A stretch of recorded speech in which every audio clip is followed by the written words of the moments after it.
Hi, welcome to Brain Booster. Kindly subscribe my channel, like videos and don't forget to press the bell icon. Hi viewers, today our topic is The Man of the Crowd by Edgar Allan Poe. So let's start. सबसे पहले हम writer की biography को देखते हैं। Edgar Allan पोए एक American writer, poet, editor, critic हैं और सबसे ज़्यादा अपनी शॉर्ट स्टोरीज की वजह से जाने जाते हैं। The man of the crowd publish हुआ 1847 में। इसकी सेटिंग लंदन की रखी गई और ये फर्स्ट पर्सन नैरेटिव है और इसका जनर हॉरर फिक्शन है। स्टोरी स्टार्ट होती है, हमारा नरेटर मतलब कि कहानी सुनाने वाला डी कॉफी हाउस लंदन के बाहर बैठा हुआ है।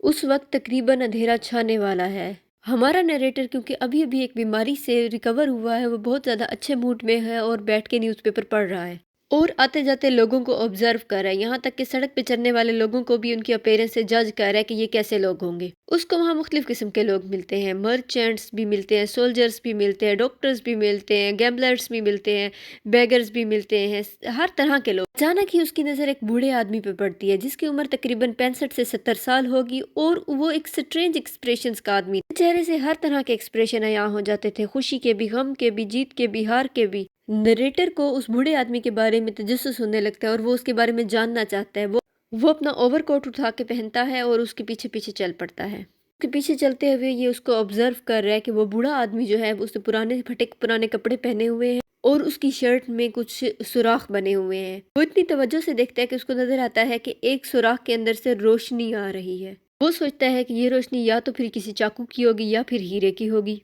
इतनी शदीद धुंध में और इतनी शदीद बारिश में भी वो उसके पीछे पीछे चलता रहता है। उसको गर्मी सर्दी किसी भी चीज़ का कोई एहसास नहीं होता।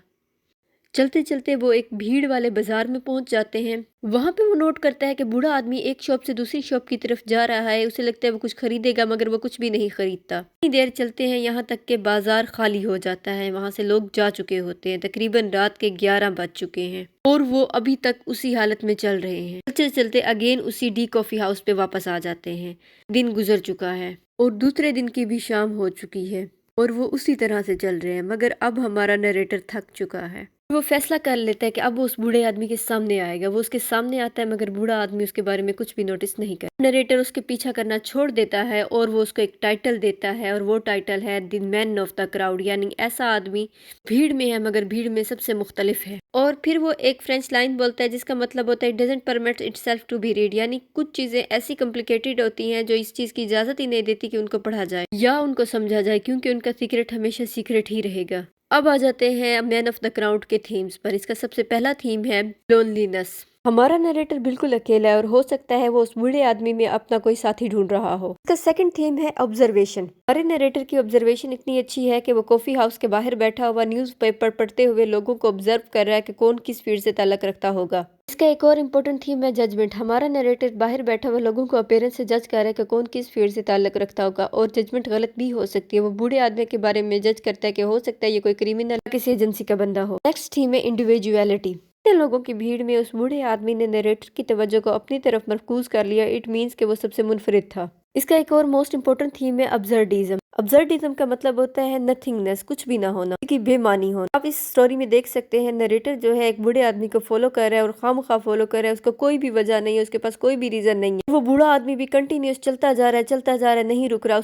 उसकी भी कोई रीजन सामने नहीं है। इट मीन्स कि उनकी लाइफ का कोई पर्पज नहीं है। पर्पसलेस लाइफ को ही अब्सर्डिज्म कहते हैं। और इसी के साथ हमारी ये स्टोरी खत्म होती है। अगर आपका किसी किस्म का कोई सवाल हो तो आप मुझसे कमेंट सेक्शन में भी पूछ सकते हैं। You can also contact us at Brain Boosters Facebook, Insta, WhatsApp, Twitter and TikTok account given in description below. Thank you.